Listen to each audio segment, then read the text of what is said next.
मेरे हिसाब से तो सर किस्मत होती नहीं है। हाँ, लेकिन फिर भी हम लोग ना कई बार ये मतलब ये वर्ड यूज करते हैं कि यार मेरी किस्मत खराब थी इस बार। नहीं हाँ सर, जी, होती करते है। हैं। होती है, पर क्या होती है कि परमात्मा ने हमें इंसान बना दिया, कोई पेड़ पौधा पक्षी नहीं बना दिया। इससे बड़ी किस्मत और क्या होगी। हाँ, आपने मीटिंग पूरी अटेंड की हुई है ना, तो पहले रहने दो, मेरे को बोलने दो। चलिए, तो दोस्तों हमारे में से बहुत सारे लोग ऐसे हैं जो कि किस्मत पे विश्वास करते हैं। इनफैक्ट जो लोग जो लोग एक्चुअली में सक्सेस को नहीं पाया होता ना, जिन लोगों ने, वो ज्यादा किस्मत पे विश्वास करते हैं। और जिन लोगों ने कामयाबी पा ली होती है, वो किस्मत की बात कम करते हैं, वो काम की मेहनत की बात ज्यादा करते हैं। ठीक है। अब मैं आपको एक दो चीजें बताता हूं कि क्या किस्मत वास्तव में होती है या कुछ और होता है। ठीक है। किस्मत की तो मैंने आपको बात बताई कि हम लोग जो है, जब हम लोग सड़क क्रॉस करते हैं तो दाएं देखते हैं, बाएं देखते हैं। क्यों देखते हैं? क्योंकि कोई हमें ठोक ना दे। अगर जीना मरना उसमें लिखा ही हुआ है तो हम लोग अपने एफर्ट्स क्यों लगाते हैं? हम लोग अपने बच्चों को पढ़ाते हैं, लिखाते हैं, सिखाते हैं, ताकि वो जिंदगी में कुछ बड़े बने। अगर बनना या बिगड़ना किस्मत में लिखा है तो हम लोग एफर्ट्स क्यों मारते हैं? इसका मतलब किस्मत तो नहीं हुई। अब क्या होता क्या है? अब वास्तव में किस्मत है क्या? ठीक है, किस्मत है क्या, मैं किस्मत के ऊपर बात करूंगा। किस्मत जानते हैं क्या है? राजेश वर्मा जी, किस्मत जानते हैं क्या है? जी हाँ जी। नहीं, जैसे अगर हमें कुछ नहीं मिलता तो नहीं मिलता तो हम यही कहते हैं मेरी किस्मत में नहीं था। पर किस्मत का मैं इसकी डेफिनेशन नहीं मालूम, किस्मत क्या चीज होती है। चलिए मैं बताता हूं किस्मत क्या चीज है। किस्मत है, ईश्वर ने, आप जानते हैं ईश्वर ने इस सृष्टि को बनाया। जी उसने सर। पेड़ पौधे बनाए, उसने जानवर बनाए, उसने पृथ्वी बनाई, जल बनाए, ऑक्सीजन बनाई, हवा बनाई, पानी बनाया। ये सब चीजें ईश्वर ने बनाई। उसने ये सब चीजें बनाने के बाद इंसान को बनाया, और ये सारी की सारी कायनात के ऊपर किसको अधिकार दिया जानते हैं? हाँ जी, किसको मनुष्य दिया? को। मनुष्य को। 6 दिन ईश्वर ने सारी सृष्टि को बनाया, 7वें दिन उसने मनुष्य को बनाया, और मनुष्य को उसने अपने स्वरूप में बनाया। कहते हैं कि लिखा है कि उसने मनुष्य को अपने जैसे रूप में बनाया, और सारी कायनात के ऊपर मनुष्य को अधिकार दिया। पानी बनाया, हमारे लिए बनाया। खेती बनाई, फसलें बनाई, फल सब्जियां बनाई, किसके लिए बनाई? हमारे लिए। जीव जंतु, ये बड़े बड़े जीव जंतु, इतना बड़ा वो होता है हाथी, उसकी सवारी कौन करता है? इंसान करता है। सारी की सारी सृष्टि जो है ईश्वर ने हमारे लिए बनाई। तो मेरा तो मानना यह है कि भाई, अगर हमें ईश्वर ने इंसान के रूप में, मनुष्य के रूप में हमें पैदा किया है, तो इससे बड़ी किस्मत हमारी कोई नहीं हो सकती। नहीं हो सकती। सबसे बड़ी किस्मत है। राजेश वर्मा जी, आपको पता है जब आपका जन्म होने वाला था, तब ईश्वर के पास बटन लगे हुए थे। एक बटन था घोड़े का, एक था गधे का, एक था बकरी का, है, जी और सर। एक था इंसान का। और जानते हैं उसने कौन सा बटन दबाया? इंसान हो रहा है। इंसान वाला। इंसान वाला। और मुझे बताओ राजेश वर्मा जी, सच्ची सच्ची बताना, खुदा ने आपको इंसान के रूप में बनाया, क्या उसको आज गर्व महसूस हो रहा होगा आपके ऊपर? पछता रहा होगा।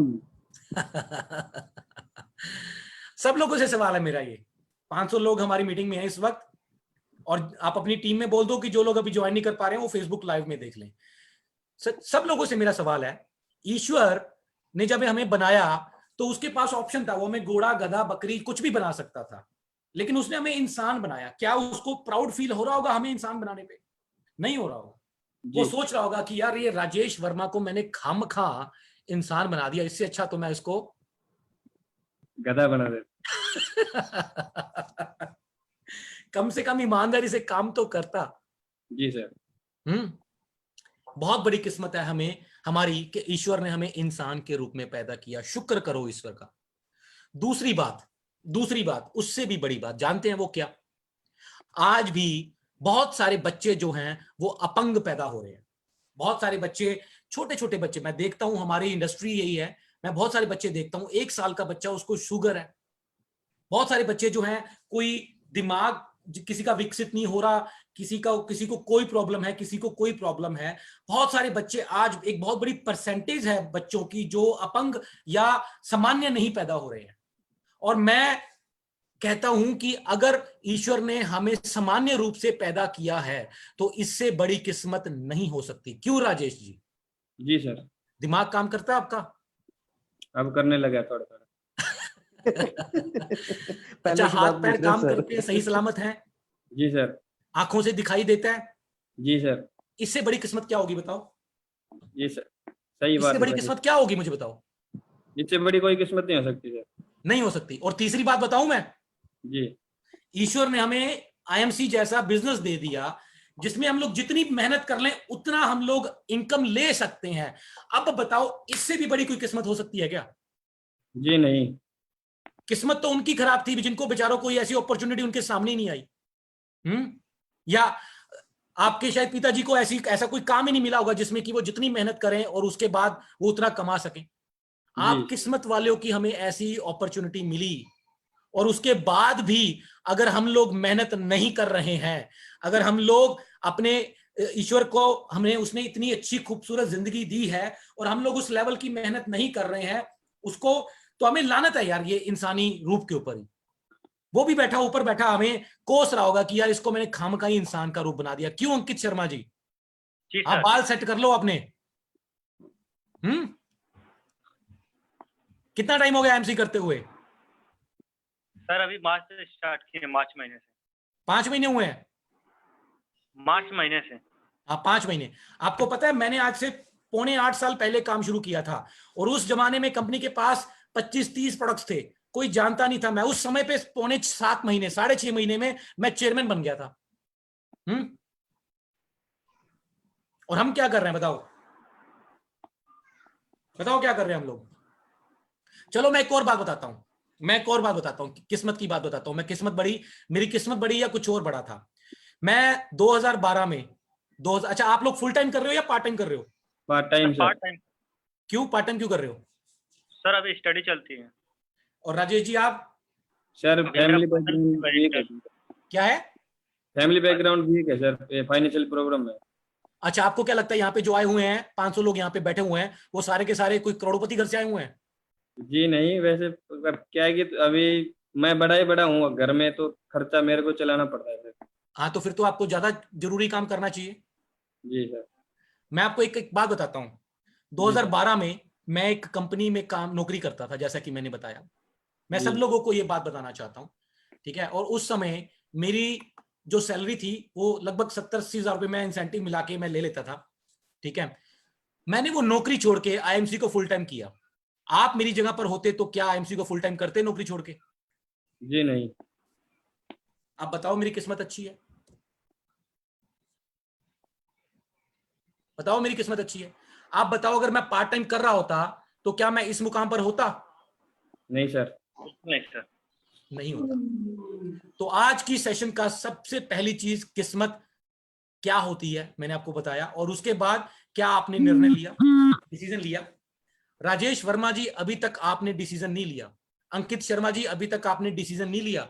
हम लोगों ने फॉर्म साइन करना या ज्वाइनिंग करने से काम नहीं होता। काम होता है, उसके लिए जान लड़ानी पड़ती है, उसके लिए डिसीजन लेना पड़ता है। और मैं देख के हैरान हूं, हमारे यहाँ पे लोगों को लगता है कि उन्होंने डिसीजन ले लिया, उनको लगता है कि उन्होंने डिसीजन ले लिया, लेकिन अभी तक उन्होंने डिसीजन नहीं लिया।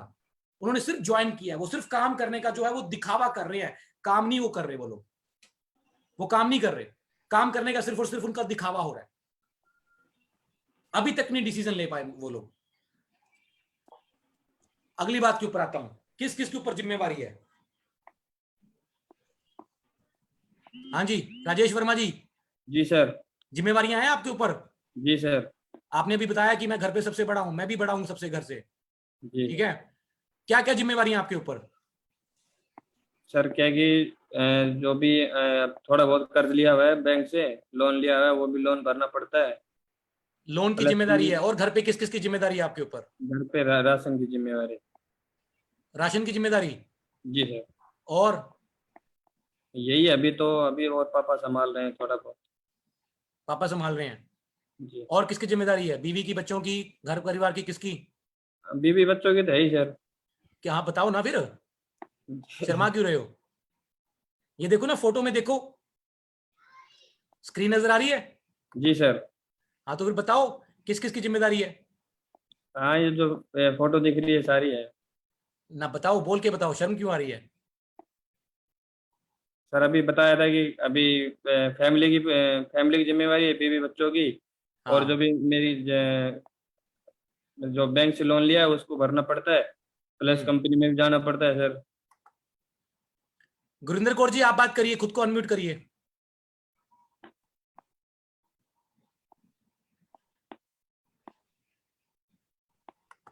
गुरिंदर कौर जी आप सुन पा रहे हैं? हाँ जी सर, अब आ रही है, अब ठीक है। हाँ बताइए, आप क्या आपके ऊपर जिम्मेवारियां हैं? डेफिनेटली सर हैं। कौन कौन सी, किस किस की? परिवार की जिम्मेवारी है, जो मतलब लोन वगैरह लिए हैं उसकी जिम्मेवारी, लेकिन आज IMC जो हमें प्लेटफॉर्म मिला है, तो मतलब सबसे ज्यादा देश की अब जिम्मेवारी नहीं, आ नहीं, चुकी है। रुको रुको रुको, अभी पहले जो बात पूछ रहा हूँ वही जवाब दो। किस क्या क्या जिम्मेदारी है आपके ऊपर? सर बच्चों की है, और अपनी फैमिली की जिम्मेदारियां हैं। हाँ, फिर साथ में मतलब ये है कि एक अच्छी और सबसे बड़ी जिम्मेदारी तो ये है कि देश की। आज तो मैं अच्छा। अगर इस बिजनेस में आई हूँ और आज मैं ये चीज बोलती हूँ सबको, आज मेरी फर्स्ट लाइव मीटिंग हुई है जूम पे, तो सर मैंने एक ही बात बोली है कि पहले अपने समाज को। नहीं नहीं, ट्रेनिंग नहीं देनी, जो आपसे पूछा वही बताओ। अच्छा, किसी को ऐसा लगता है कि मेरे ऊपर कुछ ज्यादा ही जिम्मेदारी है। एक मिनट, भावना जी बोल रहे हैं जी मैसेज में, रुक जाओ भावना जी, मैं आपको जो है अनम्यूट करता हूँ। BHAV, हाँ भावना जी बात करिए। Yes, hello, good IMC Kunal sir. Good MC, कैसे हैं आप? यस, मैं बढ़िया हूँ। अच्छा, IMC की दुआ चल रही है। आपके ऊपर लगता है कुछ ज्यादा जिम्मेदारी हैं? Yes, definitely. हाँ क्योंकि बताइए, क्या कौन कौन होता सी है, जिम्मेदारी हैं? एज अ मदर हमको बच्चों की बहुत सारी जिम्मेदारी होती है। किस किस की जिम्मेदारी बताओ मुझे, मतलब नाम बताओ। एक मेरे बच्चे की, इसकी, एक इसकी, एक ये, एक वो, ऐसे करके। यस, किड्स का एजुकेशन हो गया। अच्छा, किड्स का एजुकेशन, सेकेंड हो कितने गया किड्स आपके? फाइनेंशियली जो EMIs हमारी चल रही है, मतलब घर जो की जिम्मेदारी आ गई। यस यस यस, और जो भी फाइनेंशियली जिम्मेदारी चल रही है। नहीं, वो आ गया दूसरी फाइनेंशियल। देखो फाइनेंशियल तो उसमें आ गया, किड्स के अंदर उनके फाइनेंशियल जो है वो साथ में हो गए, कि उनकी स्टडी की फाइनेंशियल हो गए, वो भी हो गया। आप मुझे बताओ, आपके ऊपर किड्स की जिम्मेदारी है और इसके अलावा खुद की जिम्मेदारी यस, है। और सबसे बड़ी जिम्मेदारी है कि मुझे घर लेना है। घर, सबसे पहला तो मुझे घर अच्छा, लेना मुझे एक है। बात बताओ, ये चलो ये कॉमन बातें हैं। अब किसी को लगता है कि उसके ऊपर कुछ ज्यादा ही जिम्मेदारी है, कोई ऐसा व्यक्ति है जिसको लगता है कि कुछ ज्यादा जिम्मेदारी है, मैसेज करे, मैं उसको अनम्यूट करूंगा। किसी को ऐसा लगता हो कि उसके ऊपर कुछ ज्यादा ही जिम्मेदारियां, लगता है कि यार मैं तो किस्मत का मारा हुआ हूं, मेरे ऊपर तो भाई इसकी भी जिम्मेदारी है, उसकी भी जिम्मेदारी है। ठीक है, लो जी, राजेश कुमार जी का मैसेज आया कि हाँ मेरे ऊपर है जी। लो जी राजेश जी, मैं आपको बात करने का मौका दे रहा हूं। राजेश जी खुद को अनम्यूट करिए।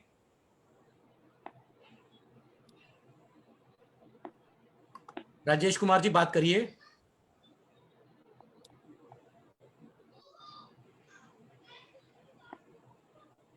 एक और व्यक्ति मैसेज कर रहे हैं, वतन कुमार जी। वतन जी, मैं आपको एक बार अनम्यूट कर रहा हूं।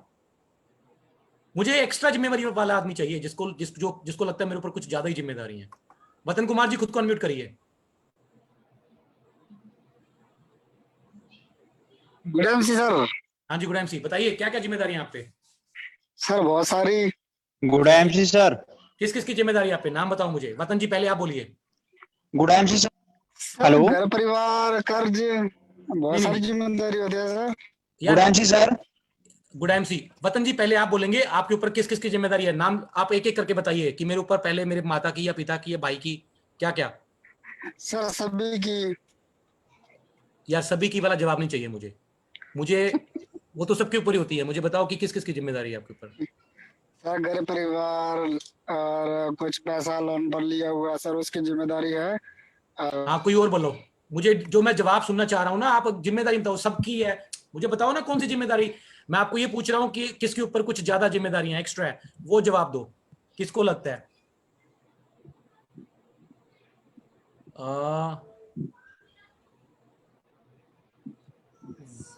जिम्मेदारी ज्यादा है। संतोष जी बात करेंगे।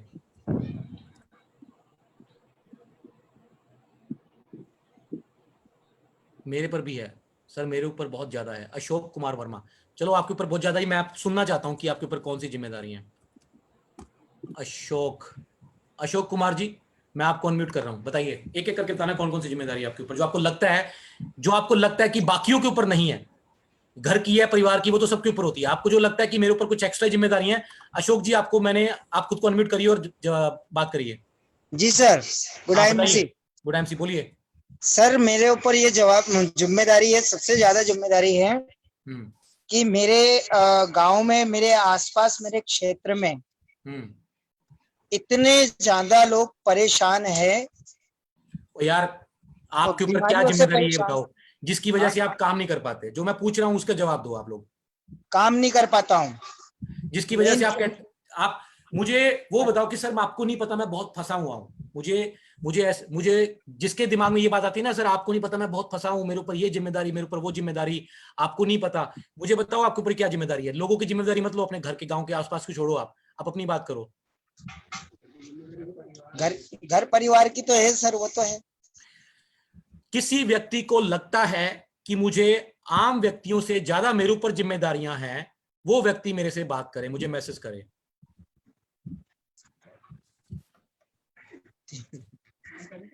पहले ये देखो, एक व्यक्ति मैसेज कर रहे हैं, जी मेरे ऊपर जिम्मेदारी कि मैं चेयरमैन बनना चाहता हूँ। ये कोई जिम्मेदारी थोड़ी ना, ये तो आपका वो है, इच्छा है। हमारे लोगों को पता ही नहीं कि उनके ऊपर क्या जिम्मेदारी है। लो राकेश वर्मा जी, ये लो, मैंने आपको अनम्यूट किया, बात करिए। हेलो। हाँ जी बताइए। आप पढ़ाते हो, आप दो काम नहीं कर पा रहे हैं, बिल्कुल करने चाहिए। नहीं, ऐसी कोई प्रतिबंध नहीं मेरे को। हाँ बताइए राकेश वर्मा जी। हाँ जी सर, मेरे ऊपर जिम्मेदारी है कि मेरे फैमिली बैकग्राउंड बहुत लोअर है, और मैंने तो कैसे कैसे यहाँ पर कोटा में एक छोटा सा मकान लिया हुआ है, लेकिन मेरे चाचा के बच्चों को भी पढ़ाना है और उनको भी एक अच्छा सा मकान दिलवाना है। एक मिनट, आपके ऊपर आपके चाचा के बच्चों की जिम्मेदारी है? हाँ, उनको दोनों को हमें पढ़ाना है। अच्छा, आपके ऊपर जिम्मेदारी है, उसके बाद उसके और कौन सी जिम्मेदारी है? ठीक है, उसके अलावा उनको मकान दिलाना है। वो सब कुछ आ गया उसके अंदर, बच्चों के अंदर सब कुछ आ गया, उनकी पढ़ाई का, उनके मकान का, शादी का, सब आपके ऊपर है। उसके अलावा मैं जॉबलेस हूँ, तो मुझे मेरे 6 जनों का भी चलाना पड़ता है। जॉबलेस हूँ मैं। कौन कौन और किसकी जिम्मेदारी आपको, आपके ऊपर? पापा मम्मी, पापा की, मम्मी की, और पापा का 3 साल पहले एक्सीडेंट हो चुका है, तो उनकी भी जिम्मेदारी मेरे ऊपर है। बच्चा है, बीवी है, एक बेटा एक बेटी है। अच्छा, अब आपके ऊपर जो जिम्मेदारी है, एक 3 बच्चे आपकी वाइफ की, आपके माता पिता की, कुल मिलाकर मुझे फाइनेंशियली फ्रीडम चाहिए, बस उसी से मेरी। वो बाद में बता रहा हूँ, पहले जो मैं सवाल पूछता हूँ ना, आप लोग सब लोग आगे पहुंच जाते हो। जी जी जी जी। आपके ऊपर आपने बताया कि आपके चाचा के बच्चों की जिम्मेदारी। चाचा कहाँ है आपके? चाचा मेरे यहीं रहते हैं, पास में, लगभग 2 किलोमीटर दूर। तो और अभी उनका 30% का लेवल है मेरे चाचा का। अच्छा, तो वो काम नहीं करते? उनकी जिम्मेदारी, चाचा के बच्चों की जिम्मेदारी आप क्यों ले रहे हो? चाचा काम करते हैं, वो भी एक कॉन्ट्रैक्टर के पास काम करते हैं, जो उनकी तनख्वाह लगभग 9,500 रुपए है। अच्छा, नहीं, मेरा सवाल ये है कि वो चाचा के बच्चों की जिम्मेदारी चाचा क्यों नहीं ले रहे, आप क्यों ले रहे हो? सर, शुरू से जब से हम कोटा में आए हैं, लगभग 22 वर्ष हो गए, तब से हम लोग यहाँ साथ में रहे हैं। हमने तो कैसे कैसे करके एक मकान बना लिया, लेकिन उनके नहीं बन पाया किसी कारणवश। चलो छोड़ो, मैं समझ गया आप सब लोगों की। चलो मैं इसको कंक्लूजन पे लेके आता हूँ। मुझे एक बात बताइए, ये जो जिम्मेदारियां हैं, क्या ये जिम्मेदारियों से आप पीछे हट सकते हो? हाँ गुरिंदर कौर जी, बात करिए, आप मुझे बताइए कि आप ये जिम्मेदारियों से पीछे हट सकते हो? हाँ जी राजेश वर्मा जी, क्या आप जिम्मेदारियों से पीछे हट सकते हो? नहीं सर। नहीं हट सकते ना? जी नहीं। जो आपके ऊपर जिम्मेदारियां वो आपको निभानी पड़ेंगी। जी सर। ठीक है, तो मुझे बताओ कि उसको हम लोग फिर स्वीकार क्यों नहीं कर लेते? हमें पता है कि हमारे ऊपर जो है, हमारे माँ बाप की जिस इसके ऊपर है, हमारे बीवी बच्चों की, और ये जिम्मेदारी हमारे ऊपर है, तो हम लोग उसको स्वीकार क्यों नहीं कर लेते? और आज आपको मैं एक बात बताऊं, और राजेश जी, कितने बच्चे हैं आपके? 2 बच्चे ना, 2 बेटियां हैं? जी सर। 3 साल वाली बेटी का नाम क्या है? जिया। मुझे एक बात बताइए, आपको तो राजेश जी अभी पता ही नहीं है, ये जितने भी लोगों ने मेरे से बात करी ना, उनको पता ही नहीं है कि उनके ऊपर जिम्मेदारियां कितनी हैं। हालांकि कोई ढंग से बात नहीं कर पाया, फिर भी मैं आपको बताता हूं, आज जिम्मेदारियां आप लोगों के ऊपर इतनी सारी हैं जिनके बारे में अभी आपको एहसास ही नहीं है। मैं आपको बताता हूं, मुझे एक बात का जवाब दीजिए। आज जिया 3 साल की है, 20-22 साल के बाद आप उसकी शादी करोगे? जी सर। करनी पड़ेगी, जी, है ना? तो जिया के आगे फैमिली बनेगी, संतान होगी उसकी। जी सर। मान लो उसकी जिया के आगे बच्चा होता है, जिसका नाम क्या नाम सोचा होगा आपने? बच्चों का आपको क्या नाम अच्छा लगता है? कोई भी हो सकता है का नाम। मान लो मैं उसका नाम सोचता हूं, अजय सोचता हूं, ठीक है? जी सर। ठीक है, आपका ग्रैंडसन होगा, राइट, आपको नानू कहेगा, जी है ना। पता आपको, वो जो अजय है वो ऊपर है इस वक्त, लाइन में लगा हुआ है, जी सर। और वो देख रहा है कि ये मेरे नानू क्या करते हैं। इतना अच्छा इनको मौका मिला हुआ है और ये अभी तक डिसीजन नहीं ले पा रहे, और ना ही आगे ये कोई मेहनत कर रहे हैं उस लेवल की जितनी इनको करनी चाहिए। जी सर। अब मुझे एक बात बताओ, मैं आपसे एक और सवाल पूछता हूं, जिस पोजीशन पे आप आज हो, ठीक है, अगर इसी तरह से चलता रहा तो जिया की शादी कैसे घर पे होगी? सर ऐसे ही चलता रहा तो एक गरीब घर में ही होगी। और उसका जो बच्चा होगा वो उसका उसका लाइफस्टाइल कैसा होगा? वो भी ऐसा ही होगा जैसे गरीब बच्चों का होता है। कौन से कैसे स्कूल में जाएगा वो? जैसे सरकारी स्कूल में सर। सरकारी स्कूल में जाएगा, कैसे कपड़े पहनेगा, कौन सी गाड़ी में जाएगा, साइकिल भी जाएगा वो ना। जी सर। लेकिन मुझे एक बात बताओ राजेश जी, अगर आपने इस वक्त अच्छी मेहनत कर ली, सब लोग ना मेरी बात को बड़े ध्यान से सुनना जो मैं कहना चाह रहा हूं, ठीक है राजेश जी, अगर आपने 2-3-4 साल 5 साल मेहनत कर ली और अच्छा पैसा कमाना शुरू कर दिया, महीने का 2-4-5 लाख रुपए कमाना शुरू कर दिया, तब बताओ जिया की शादी कैसे घर पे होगी? ये तो अच्छे घर में होगी सर, रुपए वालों के घर में होगी। रुपए एक अच्छा वालों के घर में। खानदान लेके जाएगा। हाँ, अच्छा खानदान लेके जाएगा। और बताओ अब जिया का जो बच्चा होगा अजय, उसको कैसी परवरिश मिलेगी, कैसे स्कूल में पढ़ेगा वो? उसको भी अच्छी परवरिश मिलेगी, एक अच्छा स्कूल में उसको दाखिला मिलेगा। अच्छे स्कूल में दाखिला मिलेगा, जी। ठीक है। अब ये उसकी जिम्मेदारी किसके ऊपर है? ये हमारी जिम्मेवारी है। हाँ, जो बच्चे आज से 20 साल के बाद भी होने हैं ना, आपके जो खानदान में, आपके परिवार में, उनकी जिम्मेदारी भी आपके ऊपर है। जी। एक आदमी निर्णय लेता है, सब लोग ध्यान से सुने, एक आदमी डिसीजन लेता है और जनरेशंस बदल जाती हैं। आने वाली जो जनरेशंस है ना वो बदल जाती हैं, उनका उनका जो लाइफस्टाइल है, उनकी जिंदगी है वो बदल जाती है। आप जानते हैं एक व्यक्ति थे जिनका नाम था धीरू भाई अंबानी, जानते हैं, नाम सुना है? जी सर। वो क्या करते थे? पेट्रोल पंप पे काम करते। पेट्रोल पंप पे पेट्रोल भरते थे, ठीक है। आज के दौर में अगर कोई व्यक्ति पेट्रोल पंप पे पेट्रोल भर रहा हो तो उसकी सैलरी कितनी होगी? ये सर 8 से 10 हजार रुपए, मैक्सिमम 12 हजार। 8 से 10 हजार रुपए। एक दिन क्या हुआ, धीरू भाई अंबानी जी ने अपने साथ ही काम करने वाले एक वर्कर को बोला कि आज मैं गरीब पैदा हुआ, लेकिन मेरी आने वाली जो जनरेशन होगी ना वो बहुत अमीर होगी, मेरी आने वाली जो जनरेशन होगी वो बहुत अमीर होगी। देखना, मेरे जब बच्चों के बच्चे होंगे ना, उनकी जब शादियां होंगी ना, तो लाखों रुपए के तो कार्ड बटेंगे। सोचो सामने वाले व्यक्ति ने क्या बोला होगा उसको।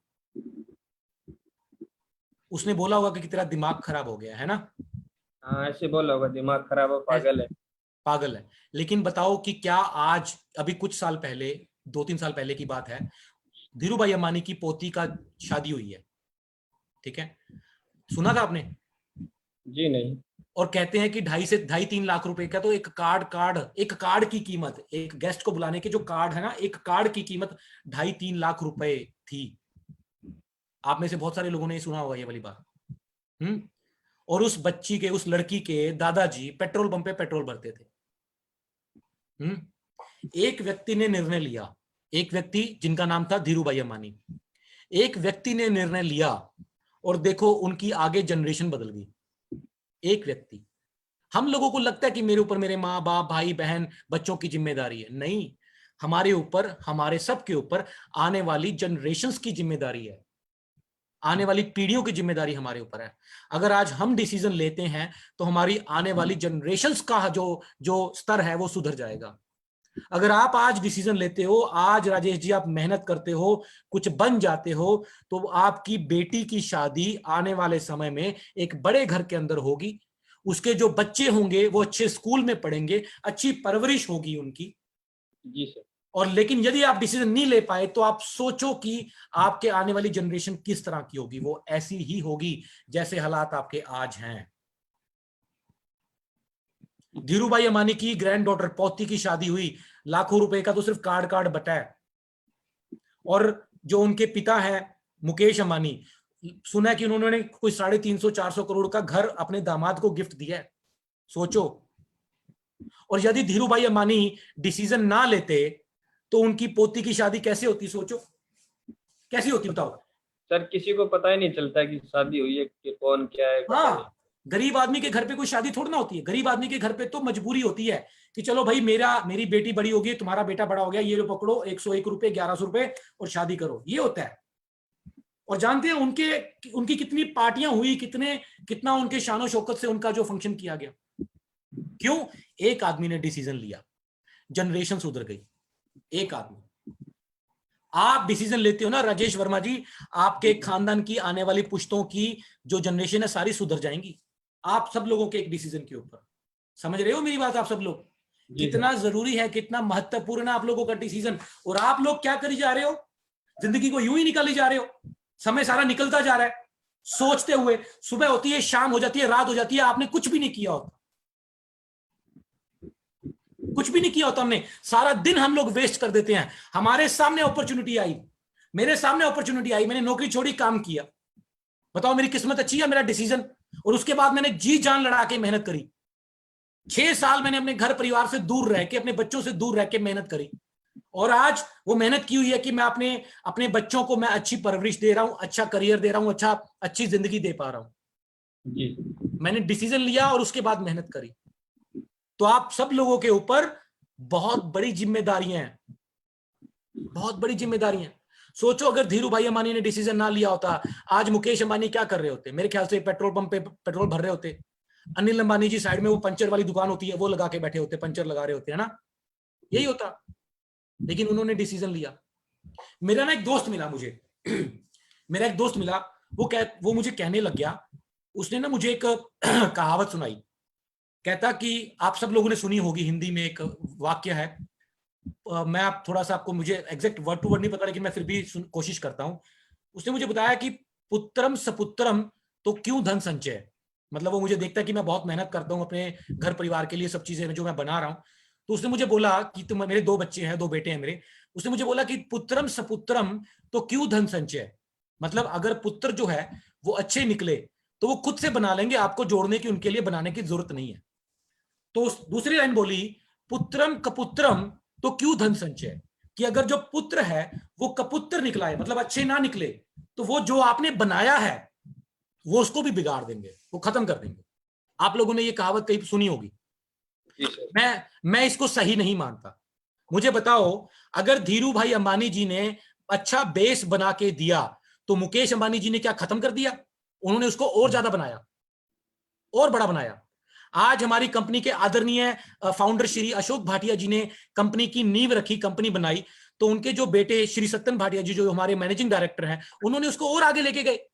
तो ये आलसी लोग, जो आलसी लोग होते हैं ना, जो काम नहीं करना चाहते, जिनको अपने शौक पड़े होते हैं, मैंने ऐसे बहुत सारे लोग देखे हैं जिनको अपने शौक पड़े हैं, अपनी जिम्मेदारियों का एहसास नहीं है, अपनी पर्सनल लाइफ को नहीं छोड़ेंगे, अपने उनको सब सारे शौक पूरे करने हैं, पार्टीज भी करनी है अपनी पर्सनल लाइफ में। अगर वो जिम जाते हैं या उनको कोई और शौक है किसी तरह के, कईयों को सोशल सर्कल में रहने का शौक है, कईयों को फालतू में फ्री में पॉलिटिक्स का शौक है, कुछ मिलना जुलना नहीं है, लगे होते रैलियों में भागते फिरते।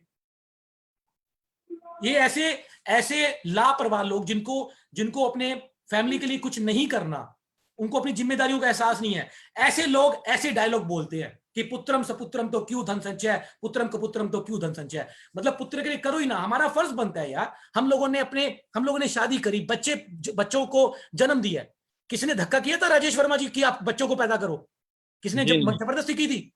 जी नहीं की थी। आपने अपनी मर्जी से बच्चों को पैदा किया, तो आपका ये फर्ज बनता है कि आप उनके लिए मेहनत करो और उनके लिए कुछ करके जाओ। जी सर। उनको अच्छा परिवार दो, अच्छी परवरिश दो उनको। आपका ये फर्ज बनता है कि अगर आपने उनको पैदा किया तो। और हम लोग जिंदगी को निकाली जा रहे हैं, बच्चे बड़े होते जा रहे हैं, हम लोग समय पास करते जा रहे हैं। ऐसी डिसीजन तो लेना पड़ेगा यार, एक आदमी को तो डिसीजन लेना पड़ेगा, तब आपकी खानदान जो है आगे बढ़ेगा। मैं बताऊं, हम लोग जो ना हमेशा किस्मत को कोसते हैं, किस्मत को कोसेंगे, फिर कोई और नहीं मिला तो अपने पिता को कोसेंगे। मेरे पिता ने मेरे लिए कुछ नहीं किया। मैं गरीब परिवार से हूं। मैं जब आईएमसी में आया था, मेरे ऊपर 21 लाख का कर्जा था। मेरे घर वाले मुझे छोड़ के चले गए थे। सिर्फ मेरी वाइफ मेरे साथ थी और कोई नहीं था। बच्चा हुआ था, 15 दिन का था, डिलीवरी के देने के पैसे नहीं थे मेरे पास। इस इंडस्ट्री में आज भी कोई करोड़पति नहीं आता, सब लोग गरीब ही आते हैं। हर यहाँ पे बैठे हर किसी को लग रहा होगा ना कि मैं गरीब हूं, मैं बेचारा हूं। यहाँ पे सब बेचारे थे, सब गरीबी से निकल के आए हैं यहाँ पे। और आज जो सेट हो रहे हैं, हमारे बीच में बहुत सारे लोग हैं जो आज बहुत बढ़िया इनकम ले रहे हैं। सब लोग गरीबी से आए हैं, सब लोग कर्जे से आए हैं, सब लोग कर्जे से आए हैं। अगर तुम्हारे पिता ने तुम्हारे लिए नहीं किया तो क्या तुम अपने बच्चों के लिए नहीं करोगे? अगर मेरे पिता ने मेरे लिए नहीं किया तो मैं अपने बच्चों के लिए तो करूं। जी सर। मेरा फर्ज बनता है ना अपने बच्चों के लिए करना। मेरे पिता मेरे लिए नहीं कर पाए तो ठीक है, मैं तो करूं। मैं क्यों नहीं कर रहा? मुझे तो करना चाहिए ना।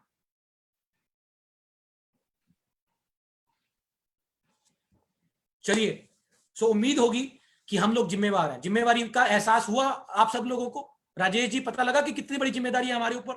जी सर। है ना? हम लोगों को तो पता ही नहीं कितनी जिम्मेदारी है हमारे ऊपर। मैंने आज आप लोगों को इसी वजह से आज बताया कि कितनी जिम्मेदारी है। अब मैं आपको बताता हूं आज की जो मेन पॉइंट की बात है।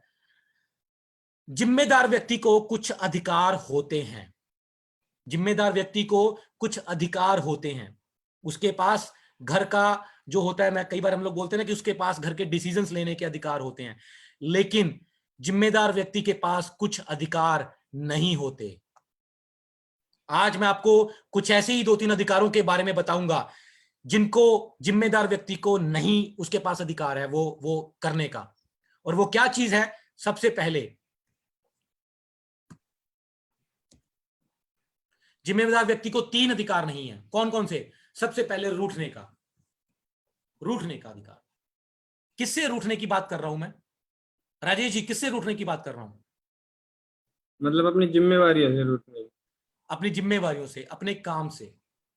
मैंने देखा है कई बार ना मेरी टीम के अंदर ही छोटी सी कोई कहा सुनी हो गई, कई बार अपलाइन से, कई बार डाउनलाइन से, या कई बार घर में, कई बार ऑफिस में कोई फोन किया और उसके बाद मतलब उनका कोई काम नहीं हो पाया या किसी ने कुछ कह दिया, रूठ के बैठ जाएंगे, मैं नहीं काम करता। मैं नहीं काम करता। क्यों भाई? क्यों नहीं काम करोगे? तुम काम नहीं करोगे तो तुम्हारे बच्चों को कौन खिलाएगा? समय तो निकलता जा रहा है। कई लोगों मैंने देखा है अपनी अपलाइन के साथ थोड़ी सी बात होगी, काम छोड़ के बैठ जाएंगे। किस लिए? किस लिए? मेरी भी अपलाइन है, मेरी अपलाइन श्री सत्यन भाटिया जी हैं। हमारे बीच में भी कई बार 2-4 बार हुई है, हमारे बीच में बहस हुई है, लेकिन हम लोग, बात हुई, खत्म हुई, दोबारा से मिलते हैं तो बात भूल चुके होते हैं। हम लोग काम नहीं छोड़ते, हम लोग काम नहीं छोड़ते। और मैंने देखा कि कई लोग काम छोड़ के बैठ जाते हैं, रूठ जाते हैं। मेरे अपलाइन ने मुझे ये कह दिया, कंपनी ने ऐसे कैसे कर दिया, कंपनी को ये ऑफर निकालनी चाहिए थी, कंपनी ने ये ऑफर ऐसे क्यों निकाल दी, मेरा आउटलेट ऐसे खुल गया, वैसे खुल गया, मुझे एयर प्योरीफायर नहीं मिला। छोटी छोटी बातों पे रूठ के बैठ जाते हैं हम लोग। कंपनी ने प्लान के अंदर ये क्या कर दिया, मेरी साइड मेंटेन नहीं हुई, मुझे देना चाहिए था कंपनी को। एक व्यक्ति का, मेरे पास एक औरत लेडीज थी, मेरे पास फोन आया पिछली बार, सर मेरी कंपनी, मेरी 2 लाख मेंटेन हुई, साइड नहीं मेंटेन हुई, मुझे कंपनी को पैसे देने चाहिए थे। मैंने कहा क्यों दे? हाँ, मैं नहीं काम करूंगी। मैंने कहा आपको कंपनी ने रिटर्न में दिया हुआ है कि प्लान ये है, ये करना पड़ेगा तो आपको मिलेगा। और क्या कंपनी अपनी जेब में रख रही है? कंपनी वही फंड सबको बांट रही है। अगर आपको नहीं मिला तो बाकियों में थोड़ा ज्यादा बढ़ गया। छोटी छोटी बातों के अंदर हम लोग रूठ के बैठ जाते हैं, हम लोग रूठ के बैठ जाते हैं। सर सुन लो, आप सब लोग जिम्मेदार व्यक्ति हो और आपको रूठने का अधिकार नहीं है। नहीं है, नहीं है रूठने का अधिकार। कुछ भी हो जाए, काम से मत रूठो, रूठना नहीं है। नेक्स्ट, थकने का। हमारी इंडस्ट्री के अंदर वो आदमी कामयाब होता है जो लगातार काम करता है, छुट्टी नहीं लेनी। कई बार हम लोग थकान महसूस करते हैं, कई बार हम लोग थकान महसूस करते हैं, हम लोग थक के हार के बैठ जाते हैं कि बस यार बहुत हो गया, बहुत हो गया। मैंने कई लोगों को देखा है, वो जिंदगी में हमेशा रिटायरमेंट की बात ही करते रहेंगे कि बस मैं 2-4 साल 5 साल काम करूंगा और उसके बाद मैं काम छोड़ दूंगा। क्यों? बस मैं अब और काम नहीं करूंगा। क्यों? बस मेरी उम्र होगी। क्यों? थक गए, खत्म हो गया। आप लोग जानते हैं हमारी कंपनी के जो जन्मदाता हैं श्री अशोक भाटिया जी, उन्होंने जब कंपनी शुरू करी थी तब उनकी उम्र 61 ईयर्स थी, 61 साल। आज उनकी उम्र लगभग 74 साल की है, और मैं देखता हूं अभी 40 साल क्रॉस करती है एज, 40-50, और हम लोग थक के फ्लैट होके बैठ जाते हैं, बस जी अपना तो हो गया, अब बच्चे अपने आप करें जी, मैं नहीं करता, मैं अपनी जिंदगी जीऊंगा। क्यों भाई, किस लिए? जिम्मेदारियां आपके ऊपर, ईश्वर ने भेजा आपको इंसानी रूप बना के, काम करने के लिए भेजा हमें, कुछ करने के लिए भेजा है, फालतू में टाइम पास करने के लिए नहीं भेजा हमें। जिम्मेदारियां हमारे ऊपर। आज अगर अशोक भाटिया जी बैठ गए होते तो आज लाखों लोगों की जिंदगियां बदलती हैं। क्या बदलती वो जिंदगियां? नहीं बदलती, नहीं बदलती। और आज भी ट्रस्ट मी, मैं पिछले महीने उनसे मिलके आया था। मैंने कंपनी में पहला सीनियर क्राउन प्रेसिडेंट का जब मुझे अचीव करने का गौरव मिला तो मैं सर से मिलके आया। 74 साल की एज में भी भाई साहब वो व्यक्ति आज भी 1 मिनट भी फ्री नहीं बैठते, 1 मिनट नहीं फ्री बैठते वो। कल भी उनका सेशन आ रहा है, आप लोगों को पता होगा, कल भी उनका सेशन आ रहा है। वो आज भी काम कर रहे हैं, वो आज भी कुछ ना कुछ करते रहे हैं। और मैं देखता हूं लोगों को थोड़ा सा हुआ नहीं, थक के बैठ गए, बस जी अब नहीं होता अपने से। क्यों नहीं होता भाई? करना पड़ेगा ना तुम्हें, जिम्मेदारियां तुम्हारे ऊपर, जिम्मेदारियां भाई साहब हमारे ऊपर, हमें करना पड़ेगा। हमें थकने का अधिकार नहीं है, नहीं हमें थकने का अधिकार, क्योंकि हम लोग जिम्मेदार व्यक्ति हैं। हम आज काम करेंगे, हम लोग, हमारे जनरेशंस को उसका असर पड़ने वाला है। राजेश जी। जी सर। आपका जो होने वाले बच्चे हैं ना, आगे जो जिया का बच्चा होगा ना, वो ऊपर खड़ा हुआ है, देख रहा है कि ये राजेश जी को मौका मिला और ये क्या करी जा रहे हैं, टाइम पास कर रहे हैं कि इसका कुछ फायदा उठा रहे हैं? जी सर। क्या मेहनत कर रहे हैं? पूछो अपने आप से, क्या ईमानदारी से बताओ कि क्या उतनी उस लेवल की मेहनत कर रहे हो जितनी करनी चाहिए हमें? नहीं सर, नहीं कर रहे हम लोग, नहीं कर रहे हम लोग। तीसरा, टूटने का अधिकार जिम्मेदार व्यक्ति को नहीं है। मैं आज आपको एक बात बताता हूं, एक सच्ची बात बताता हूं। जब मैंने जॉब छोड़ी और मेरा बेटा हुआ, 15 दिन का था वो, मैंने आईएमसी ज्वाइन करी उस टाइम पे, और दिसंबर 2012 की बात है ये। खाने को मेरे पास पैसे नहीं थे, मेरे पेट में अल्सर था और मेरे पास दवा लेने के पैसे नहीं थे। मैंने अपने बीवी बच्चों को 3 महीने के लिए अपने इन लॉस में छोड़ दिया। मेरे पास कोई नहीं था, मेरे पास मेरी मदद करने के लिए उस टाइम पे कोई नहीं था। हालांकि ऐसी बात नहीं, मेरे घर वाले ठीक ठाक थे, लेकिन मेरी किसी ने उस समय मदद नहीं करी, और मैं शुक्रिया अदा करता हूं कि उन्होंने नहीं करी। शायद इसी वजह से मैं और ज्यादा स्ट्रांग हुआ, मुझे और ज्यादा अंदर ये पैदा हो गया कि मुझे अब कुछ करके दिखाना है। एक समय आया उस समय पे जब मैं सुबह खाना खाया और मेरे पास शाम को नहीं पता था कि मुझे खाना मिलेगा कि नहीं मिलेगा। एक बार मुझे लगा कि यार खत्म करे यार, बहुत मुश्किल हो गई जिंदगी। शरीर भी ठीक नहीं था, जेब में पैसा नहीं था, कोई मेरे साथ खड़ा नहीं था, कोई रिश्तेदार मेरे साथ नहीं था। एक बार दिल किया कि खत्म कर, मेरा दिल किया कि मैं अपने वाइफ को, अपने बच्चे को उठाऊं और नहर में जाके छलांग लगा दूं। सच्ची बता रहा हूं मैं, एक बार दिल किया। आप लोगों का भी लाइफ में कभी ना कभी ऐसा पल आया होगा जब दिल किया होगा कि यार नहीं, बस अब और बर्दाश्त नहीं होता। हुआ ऐसा कभी लाइफ में? आप सब लोगों की लाइफ में कभी ना कभी ऐसा पल आया होगा। लेकिन मुझे एक बात बताइए, अगर मैं वो डिसीजन उस समय ले लेता, अगर मैं टूट जाता, तो क्या आज ये जिंदगी देख पाता? जी नहीं, नहीं, नहीं, क्योंकि मेरे ऊपर जिम्मेदारियां थी। आज करने वाला ईश्वर है, लेकिन मेरे द्वारा कितनी लोगों की जिंदगियां जो है आईएमसी सिस्टम में बदली जा रही हैं। लेकिन अगर मैं टूट जाता उस समय, तो क्या आज इतना कुछ होता? नहीं होता, नहीं होता। आज चीजें बदल गई हैं, आज चीजें बदल गई हैं। मेरा पहला बच्चा जब हुआ था, मेरे पास डिलीवरी कराने के पैसे नहीं थे, बड़ी मुश्किल से मैंने इधर उधर से मांग के इकट्ठे किए थे। दूसरा बच्चा जब मेरा हुआ तो मैंने सबसे बेस्ट हॉस्पिटल के अंदर बढ़िया प्राइवेट रूम लेके मैंने जो है सारा ट्रीटमेंट करवाया। लेकिन अगर मैं टूट जाता तो क्या ये होता? नहीं होता। तो दोस्तों, हम लोग बहुत ज्यादा जिम्मेदार लोग हैं, जिम्मेदार लोग हैं हम लोग, और जिम्मेदार व्यक्ति को 3 अधिकार नहीं है। कौन कौन से मेरे पीछे बोलेंगे? सबसे पहला अधिकार, रूठने का अधिकार नहीं है। कुछ भी हो जाए, काम से नहीं रूठना यार, काम नहीं छोड़ के बैठना, काम नहीं छोड़ के बैठना। और जब तक मैं काम करने का भी एक नशा होता है, जब आप काम करने की आपको आदत पड़ जाएगी ना, आप काम के बिना रह ही नहीं पाओगे। आज मेरे साथ इस लेवल पे आके भी कई बार मुझे कुछ मुश्किलें आती हैं, लेकिन फिर मैं खड़ा होता हूं और काम पे लग जाता हूं, क्योंकि आज मेरे ऊपर बहुत ज्यादा जिम्मेदारियां हैं। आज मेरे ऊपर अपनी जनरेशन की, अपने परिवार की जिम्मेदारी के साथ साथ मेरी इतनी बड़ी टीम है, उनकी जिम्मेदारियां भी हैं। मैं आज छोड़ के बैठ जाऊं तो क्या होगा? वो चीज नहीं बन पाएगी जो ईश्वर ने मुझे जो चीज दी है बनाने के लिए। मैं कई बार होता है कि मेरा दिल करता है, लेकिन नहीं, मेरे ऊपर जिम्मेदारियां हैं, मेरे ऊपर आप लोगों की जिम्मेदारियां, मेरे ऊपर आप लोगों की जिम्मेदारियां, आप लोगों को सिखाने की, आप लोगों की हिम्मत बढ़ाने की। तो हमें जिम्मेदार व्यक्ति को रूठने का अधिकार नहीं है।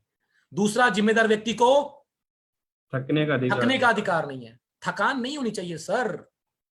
खड़े हो, निकलो, काम पे जाओ, खड़े हो, उठो और निकलो। रात को नींद नहीं आनी चाहिए, शरीर फड़कना चाहिए आपका। लोग बैठे हुए हैं इस वक्त पता है मार्केट कितनी तेज है हमारे काम की। बैठे हुए लोग कि मेरे पास कोई आए, मुझे बताए कोई आयुर्वेदिक प्रोडक्ट्स के बारे में काम बताए, और मैं देखना उसके बाद क्या कर दूंगा। और हम लोग जा ही नहीं रहे, हम लोग आराम से बैठे हुए हैं। हमारे में से कई लोगों को तो मैं देखता हूं कि वो सारा दिन मोबाइल पे वीडियोस देखने में टाइम निकाल देते हैं। सारा दिन मोबाइल पे वीडियो देखते रहेंगे। क्या मिलता है वीडियो देख के? खुद से पूछा करो कि जो मैं काम कर रहा हूं उससे मुझे क्या मिल रहा है? इतनी थकान क्यों आ गई मेरे अंदर? मेरी उम्र तो अभी 25 साल, 30 साल, 35 साल, 40 साल, 45 साल है, और मैं अभी से थक गया हूं। हम लोग शरीर से नहीं थके, हम लोग दिमाग से थक गए हैं। बच्चे हैं सर आप लोगों के, बेटियां हैं, शादियां करनी है उनकी, और अच्छे घर में शादी ना कर पाए ना, लानत है आपकी जिंदगी के ऊपर। और तीसरा, जिम्मेदार व्यक्ति को टूटने का अधिकार नहीं है। तो दोस्तों, ये 3 चीजें आज हम लोगों ने सीखी, और मैं उम्मीद करता हूं कि आज के सेशन के बाद आप ये 3 चीजें अपनी लाइफ में कभी नहीं दोहराओगे। आपने टूटना नहीं है, आपने थकना नहीं है, और आपने रूठना नहीं है। दुनिया से रूठ जाओ, काम से कभी मत रूठना, क्योंकि एक बार आपने आज इस समय में आपने काम नहीं किया ना, तो आने वाले समय में आपको इसकी भरपाई नहीं कर पाओगे आप लोग। एक बार जो समय निकल गया ना, उसके बाद आप चाहे लाखों करोड़ों रुपए दे दो, वो समय वापस नहीं आने वाला। आज का जो दिन बीत गया ना, और आपने इस दिन के अंदर कुछ नहीं किया, आज बैठ के आपने देखा प्रधानमंत्री जी कैसे भाषण दे रहे हैं, झंडा फहरा रहे हैं, क्या लेना आप लोगों ने यार? बढ़िया है, ठीक है, आज के दिन हम स्वतंत्र हुए, लेकिन क्या वास्तव में हम लोग स्वतंत्र हो चुके हैं? अंग्रेज छोड़ के चले गए, लेकिन हमारा देश स्वतंत्र हो गया, लेकिन क्या हम लोग वास्तव में स्वतंत्र हैं? ना हम मर्जी का खा सकते हैं, ना हम मर्जी का पी सकते हैं, ना हम मर्जी के बच्चों को एजुकेशन दे पा रहे हैं। ये कोई स्वतंत्रता है? स्वतंत्रता वो है जब हम लोग वास्तव में आर्थिक रूप से स्वतंत्र हो जाएंगे। स्वतंत्रता वो है। आज से अपने आप से कमिटमेंट करो कि अब मैं रुकने वाला नहीं हूं। मार्केट भरी पड़ी है, जाओ लोगों के पास, जाओ फील्ड के अंदर और अपनी दिखाओ ताकत। एक आदमी मना करे दूसरे के पास जाओ, दूसरा आदमी मना करे तीसरे के पास जाओ, तीसरा आदमी मना करे चौथे के पास जाओ, और अपने आप से कमिटमेंट करो कि जब तक मैं अपने परिवार को आर्थिक रूप से मैं स्वतंत्र नहीं कर दूंगा, मैं चैन से बैठने वाला नहीं हूं। तब जाके स्वतंत्रता दिवस बनाना अपना। ठीक है, हमने आज खुशी सेलिब्रेट कर ली, हमारा देश आज के दिन स्वतंत्र हुआ था, लेकिन वास्तव में एक और बात बताऊं मैं, हम लोग आज भी गुलामी की जिंदगी जी रहे हैं। आज भी हमारा देश विदेशी प्रोडक्ट्स के ऊपर निर्भर है। आज भी हमारा देश जो है दूसरे बाहर से सामान मंगवाना पड़ता है हमें। आज भी हम लोग जो है इंपोर्टेड प्रोडक्ट्स के ऊपर हम लोग लगे हुए हैं। हमारी कंपनी स्वदेशी कंपनी है। देश को अगर वास्तव में हमें आर्थिक रूप से स्ट्रांग बनाना है ना, तो दोस्तों हमें स्वदेशी प्रोडक्ट्स इस्तेमाल करने पड़ेंगे, इसके ऊपर जोर लगाना पड़ेगा। एक लास्ट पॉइंट मैं करता हूं और उसके बाद जो है हम लोग अपना सेशन को नेक्स्ट अगले हफ्ते में कंप्लीट करेंगे। हम लोग, मैं बताऊं, हम लोग ना मजे मजे से काम करते हैं, आर पार की लड़ाई नहीं लड़ते।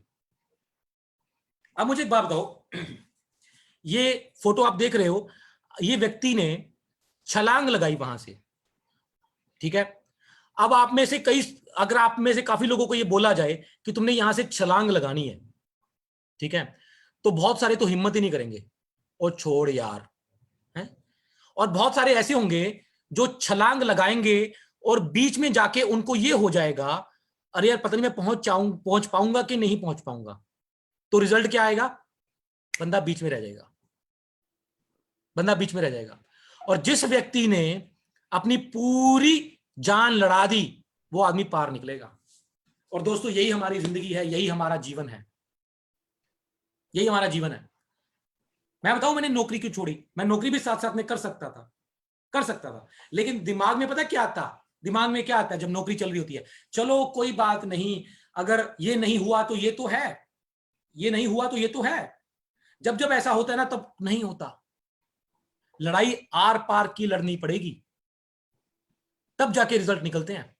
मैं जाता था, मुझे रिजल्ट नहीं आता था ना, शुरू में तो मुझे इतनी बात नहीं आती थी, मुझे रिजल्ट नहीं आता था, मैं फिर से निकलता था, क्योंकि मेरे पास सिर्फ और सिर्फ एक ऑप्शन था, और वो था कामयाबी।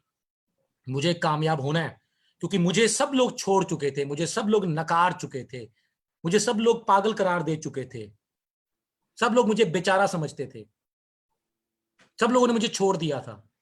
मुझे था कि मुझे करके दिखाना है, मुझे था मुझे करके दिखाना, और मैंने आर पार की लड़ाई लड़ी। मेरे पास सिर्फ एक ऑप्शन था, और वह कामयाबी। एक आदमी मना करे, दूसरे पे जाओ, दूसरे पे करे, तीसरे पे जाओ। जब तक हमें काम करने वाले लोग नहीं मिल जाते, हम लोग कामयाब नहीं हो जाते, तब तक हम लोग रुकेंगे नहीं। हम लोग आर पार की लड़ाई लड़ते रहेंगे। आर पार की लड़ाई की तरह काम करो, डू और डाई वाली सिचुएशन, तब जाके डू होगा। और डाई तो है ही है ये जिंदगी को, हमारी कोई अच्छी जिंदगी थोड़ी ना, ये मरो से बदतर जिंदगी है हमारी, कोई मजे वाली जिंदगी थोड़ी ना हमारी। आर पार की लड़ाई, सिर्फ एक ही ऑप्शन, और वो कामयाबी, बस दैट्स इट, खत्म। जब तक मैं कामयाब नहीं होऊंगा तब तक नहीं, तब जाके होगा जब आपके पास कोई और ऑप्शन ही नहीं होगा। यहां पे तो मैं कई लोगों को तो ऐसे देखता हूं, काम करना शुरू करेंगे 2 महीने 3 महीने, जुम्मा थोड़ा सा 2 तुलसी नहीं बेची होती है, और इधर से कोई दूसरी कंपनी वाला आके लालच देता है और जीभ लटका के लटक जाते हैं उसकी तरफ। कौन सी लड़ाई लड़ोगे तुम? अपनी फेस वैल्यू खराब करी जा रहे हो। कमिटमेंट करो, कसम खाओ, एक ही ऑप्शन है मेरे पास, कामयाबी आईएमसी के अंदर। तब तक मैं कुछ नहीं सुनूंगा, मुझे कुछ दिखाई नहीं देगा, कुछ सुनाई नहीं देगा। घोड़ा देखा? घोड़े के यहाँ पे वो लगा होता है, जहां देखा आपने? क्यों लगा होता है पता क्यों? क्योंकि वो इधर ना देख पाए, उधर ना देख पाए। ये लगाना पड़ेगा अपने ऊपर, यहाँ पे एक ही फोकस होना चाहिए, और वो सामने कामयाबी। चेयरमैन बनना है, क्राउन प्रेसिडेंट बनना है, एक फोकस होना चाहिए, तब जाके कामयाबी मिलेगी। और हमारा ध्यान यहां पे भी वहां पे भी, छोड़ दो सारे ध्यान। मैंने अपनी वाइफ को बोल दिया था, मैंने कहा 5 साल मुझे दे दो, बच्चों संभालो, घर को संभालो, और उसके बाद मैं जिंदगी भर ऐसा कर दूंगा कि कुछ करने की जरूरत नहीं पड़ेगी। मेंटली प्रिपेयर कर दिया था मैंने, उसने संभाला। और आज भी वो मेंटली इतनी प्रिपेयर है कि एक तरफ मेरा बच्चा बीमार हो और दूसरी तरफ मेरी मीटिंग होना, तो वो खुद से मैनेज कर लेती है, और मैं मीटिंग पे जाऊंगा, उसको पता है। मेरा सारा फोकस मैंने काम पे लगाया। इमोशंस, आप लोगों ने मेरी अभी फेसबुक लाइव में सुना होगा, मैंने अपने इमोशंस के ऊपर कंट्रोल पाया। और हम लोग छोटी छोटी बातों पे छोड़ के बैठ जाते हैं काम को। आज मेरे बच्चे का बर्थडे है जी, मैं कहीं नहीं जाऊंगा। अरे बर्थडे तो हर साल आना है, लेकिन ये समय निकल गया तो जो तुमने मेहनत नहीं करी तो वो तुम्हें उसका आउटपुट नहीं निकलने वाली। क्या फायदा वो बच्चे का बर्थडे बनाने का? मैंने 5 साल अपने बच्चों का बर्थडे नहीं बनाया, 6ठे साल में जाके बनाया, और धूमधाम से बनाया। अपनी जिंदगी के 3-4 साल मैं हमेशा से शुरू से एक बात कहता हूं, अपनी जिंदगी के 3-4 होली दिवाली छोड़ दो, और इतना काम कर दो कि आपके घर पे रोज दिवाली होगी, आपके घर पे रोज दिवाली होगी। मुझे बताओ किसने कहा है? अब दिवाली, सब लोग दिवाली बनाते हैं ना, राजेश जी बनाते हो ना दिवाली? जी सर। दिवाली में क्या करते हो? पटाखे चलाते हो? पटाखे चलाते हैं। और मिठाई खाते हैं? मिठाइयाँ खाते हैं, और अपने रीति रिवाज है उसके अनुसार काम करते हैं। किसने कहा है कि मिठाई खानी और पटाखे चलाने साल में एक ही बार करना है या उसी दिन करना है? हाँ, ये तो कुछ नहीं कहा, किसने नहीं कहा ना, रोज कर सकते हो ना। अपनी जिंदगी के 4-5 दिवालियां छोड़ो एक बार, उसके बाद आपके घर पे रोज दिवाली है, करो मेहनत, एक बार जी जान लड़ा दो अपना, घर पे रोज पटाखे चलाओ, घर पे रोज, उसके बाद अपना मिठाई खाओ, एंजॉय करो, लेकिन एक बार जान लड़ा दो। चलिए दोस्तों, आज की जो मेरा जो सेशन था, हम लोग इसको यहीं पर विराम देंगे, क्योंकि आज का सेशन हमें ऑलमोस्ट 1 घंटा जो है 1 घंटे से ऊपर हो चुका है, और हम इसी ट्रेनिंग को आगे कंटिन्यू करेंगे अगले हफ्ते में, ठीक है। और उम्मीद करता हूं कि आज की चीजें आप लोगों के दिमाग में आई होंगी, और मुझे नहीं लगता है कि आज आप जो है रात को सोने वाले हो, और जो सो गया ना वो शर्म वाली बात है उसको, ठीक है। याद रखना मेरी बातों को, ईश्वर के पास बटन थे, हाँ जी, उसने इंसान वाला बटन दबाया है। प्राउड फील होना चाहिए कि मैंने राजेश कुमार को इंसान बना के नीचे भेजा है, और उसने कुछ किया, उसने मेरा नाम रोशन किया, हाँ जी। कुछ प्राउड फील होना चाहिए ईश्वर को आपके ऊपर, परमात्मा को आपके ऊपर प्राउड फील होना चाहिए कि मैंने राजेश वर्मा को इंसान बनाया, अच्छा शरीर दिया, हाथ पैर अच्छे दिए, और उसके बावजूद राजेश वर्मा ने मेहनत नहीं करी, ऐसा नहीं उसको होना चाहिए। सो थैंक यू वेरी मच दोस्तों, आप सब लोगों का बहुत बहुत शुक्रिया। हम इस सेशन को आगे कंटिन्यू करेंगे अगले हफ्ते में, और आप इसी तरीके से आगे बढ़ते जाइए। बहुत बेहतरीन जो है अभी ऑफर्स चल रही हैं, 5 आउटलेट खुलवाने में आपको जो कंपनी की तरफ से एयर प्योरीफायर मिल रहा है उसको अचीव करिए। अपनी 5 टीमें शुरू करिए, 5 टीमों में 3-3, 4-4 आउटलेट खुलवा दो, आराम से जो है चेयरमैन बन जाओगे, और चेयरमैन बन के कम से कम 60, 70, 80 हजार रुपए, लाख, 1.25 लाख रुपए की इनकम आराम से आ जाती है मेंटेन चेयरमैन को, ठीक है। तो इसमें अपनी लाख रुपए मेरे हिसाब से बहुत बड़ी इनकम होती है, बहुत अच्छी होती है, और यहाँ पे आके खत्म नहीं होती, यहाँ पे आके शुरुआत है जिंदगी की।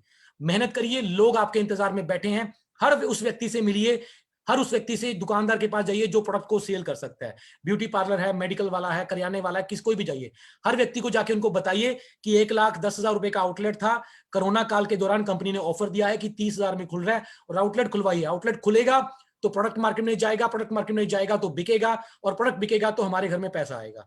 सो thank you very much, thank you very much दोस्तों, God bless you all, love you all, good IMC, take care, good night.